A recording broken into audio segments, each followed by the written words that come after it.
On va voir dans cette vidéo comment créer rapidement une application avec App Inventor, donc pour Android. App Inventor, c'est sur le site du MIT.edu, donc ici, appinventor.mit.edu. Vous avez ici Create Application, cliquez dessus. Il va vous demander de vous connecter avec votre compte Gmail. Il va demander aussi de valider pendant 30 jours l'utilisation de votre compte Gmail avec App Inventor. Donc, il va falloir valider tout ça. Ici, une petite fenêtre. On continue. Vous avez au-dessus de la zone d'enregistrement, il y a projet ici. Donc je clique sur projet, commencer un nouveau projet. On va l'appeler chat1, par exemple. Ok. Le projet va se lancer en vierge. Vous avez ici votre écran de téléphone, en fait c'est le layout ici. Ici vous avez des widgets pour mettre dans l'écran. Donc nous on va mettre un bouton qui aura comme caractéristique d'avoir une image qui sera un chat, et quand on va cliquer dessus ça va jouer un son. Donc les caractéristiques du bouton elles sont là. On voit bouton 1 ici, vous avez les propriétés. Vous avez ici la possibilité d'uploader un fichier pour une image sur le bouton. Bien, cette image, vous pouvez la prendre par exemple ici, clic droit, sauvegarder l'image. C'est notre chat qui est là, moi je l'ai déjà fait. Donc je vais uploader mon fichier. C'est parti. Voici mon chat qui arrive. Ok. Et ça y est, j'ai mon bouton avec mon chat. On va peut-être enlever le texte qui est là, la text for bouton 1. C'est ici. Je le supprime tout simplement. Vous pouvez changer le texte, mettre un autre texte.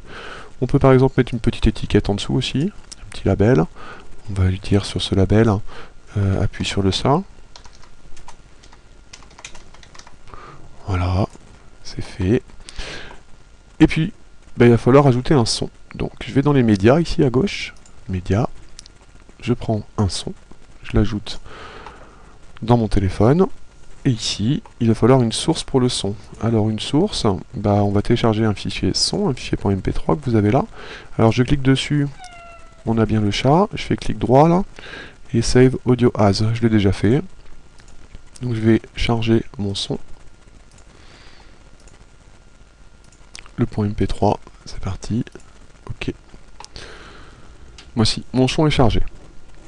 Ensuite, je vais aller, puisque notre application n'est pas finie, il faut que j'associe le fait que quand je clique sur le bouton, ça joue le son. Donc là, on va à la partie de programmation, bloc ici. Et dans cette partie bloc, vous voyez apparaître des blocs de programmation comme dans Scratch. Donc ici, des instructions conditionnelles, il y aura des boucles, vous avez des opérateurs mathématiques, des variables, on peut penser à créer une calculatrice ou à faire des choses. Et puis, ici, je vais avoir mon bouton. Donc dans les blocs de programmation de mon bouton, j'ai ici, quand le bouton 1 est cliqué, je fais quelque chose. Et bien on fait quoi? On va jouer le son. Donc je clique sur le son. Et là vous avez ici, callSound1.play. On peut peut-être aussi par exemple changer de label.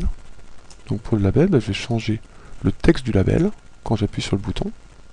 Et puis je vais mettre le texte du label à miaou. Voilà. C'est fait. Mon application est finie. On va voir, en fait, juste au-dessus de la zone d'enregistrement, vous avez ici connexion. Donc là, pour connecter avec un émulateur ou en USB pour observer votre application. Vous avez ici build, donc construire. On peut avoir un QR code pour télécharger le APK sur notre périphérique Android. On verra ça dans d'autres vidéos.